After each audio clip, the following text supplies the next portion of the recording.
대한민국 공군이 안전하게 호위하겠습니다. 필승!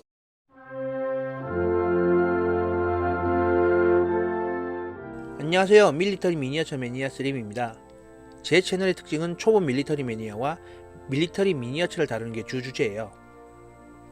가급적이면 사실 기준으로 다루고 정치적이거나 역사적인 시각에서 주관적인 판단을 하지 않는 것이 원칙이에요. 하지만 이번에는 좀 제 주관을 이야기해야 될 것 같습니다. 동영상을 올리게 되면 적지 않은 분들이 일본과의 대결 구도와 서방 세계 중에서 영미와 중국과의 대결 구도에서 어떠한 경우에도 영미는 우방이며 이 우방과 함께 있는 일본과의 관계 역시 공고히 해야 된다는 댓글을 정말 강한 어조로 다세요. 맞습니다. 어떠한 경우에도 미국과 군사적으로 맞설 수는 없고 아직은 동북아에서 미국이 모든 것을 다 포기하더라도 지켜야 할 거점이 있다면 그것은 한국이 아니라 일본이라는 사실도 부인할 수가 없어요. 하지만 혈신적인 일본과의 관계를 직시하기도 해야 되지만 그 전에 우리 스스로 되돌아보는 시간을 가지고 우리가 일본과의 관계에서 정말 우리의 이익만을 위해서 객관적인 판단을 할 수 있는 준비가 되어 있는지를 한 번은 돌아봤으면 해요.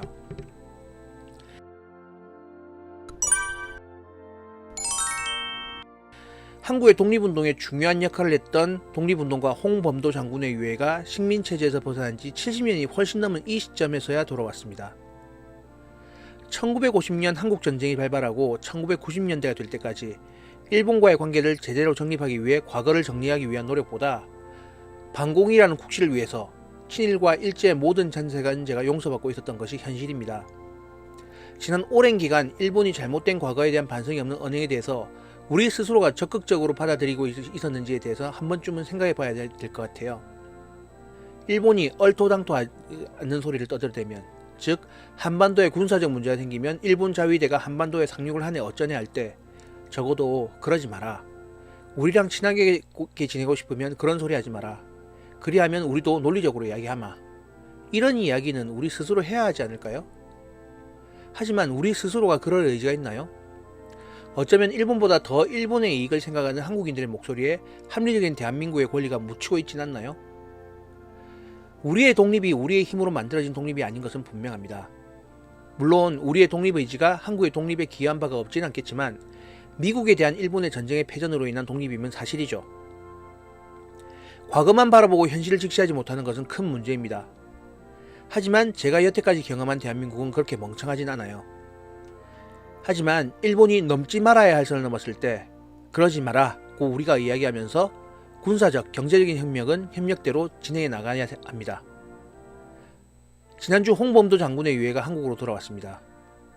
솔직히 한국의 독립운동은 프랑스의 레지스탕스 활동에 비해서 그 규모와 활동 그리고 기록들이 크지 않아요. 그도 그럴 것이 영미의 압도적인 지지를 받으면서 전면전 상황에서 주적인 독일의 저항 세력이던 프랑스의 레지스탕스와 실제로 유럽 주전장에서 한참 떨어지고 전략적인 가치 티어도 한참 떨어지는 한국의 독립운동은 연합군의 서방 세계에 대해서는 우선순위가 한참 떨어지는 곳이었으니까요. 실제로 문건을 읽어보거나 영화 등을 보아도 어떤 정규적인 체제를 가지고 항일 무장 투쟁을 했다기보다는 생계형 저항이 많았고 그 규모 역시 거의 민병대 수준이었을 거니까요. 장군이라고 하지만 실제로 참가한 봉오동 전투의 병력은 정확하진 않지만 200에서 300명 수준으로 대대급 전투를 넘어서지 못하는 수준이었어요. 현대제대라면 장군이 아닌 중령 정도의 지휘관이 지휘하는 정도의 수준이었죠. 거기다 지휘체제도 완전히 통합되지 않아서 직접적인 지휘권이 미치는 병력은 그보다 훨씬 더 적었을 거예요. 그 당시 딱히 장군을 임명할 체계가 있는 것도 아닌 상황에서 장군이라서 장군이라기보다는 그냥 최고 지휘관이라는 의미가 더 적당할 것 같습니다. 하지만 맞서 싸운 일본군은 해당 지휘관의 역량 문제를 떠나서 동북아 최고의 가장 잘 훈련된 정예병력이면서 최신의 무기를 갖춘 강군이었습니다. 특히 1차 세계대전의 전승국으로서 그 당시의 위상은 20세기 말에 영국과 프랑스의 위상에 떨어질 것 없을 정도의 국제사회 발언권은 막강했었죠. 특히 러시아의 팽창을 저지하기 위한 아시아의 친서방 국가로서 영국과 밀접한 관계를 유지하면서 그에 대한 지원도 매우 활발했었습니다.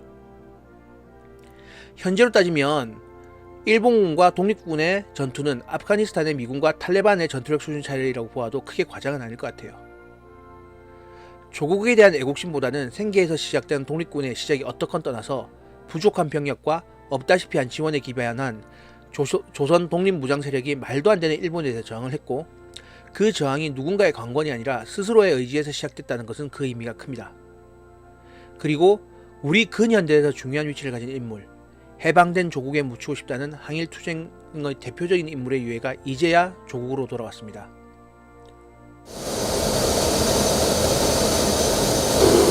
조국의 독립을 위해 평생을 헌신하신 홍범도 장군님의 귀환을 모시게 되어 영광입니다.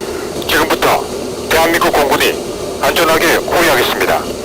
필승! 당연한 내용이지만 한국 공군의 경례를 보면서 울컥했습니다.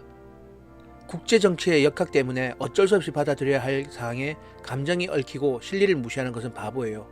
하지만 우리 스스로 당연한 일에 당연하게 받아들여지고, 우리 스스로에게 당연한 일을 일본에게 이야기할 수 있을 때 우리 스스로에게 우리의 행동을 설득할 수 있을 것 같습니다. 오늘은 평소하고 다르게 국민으로서의 감성에 대해서 주저리 이야기해 보았습니다.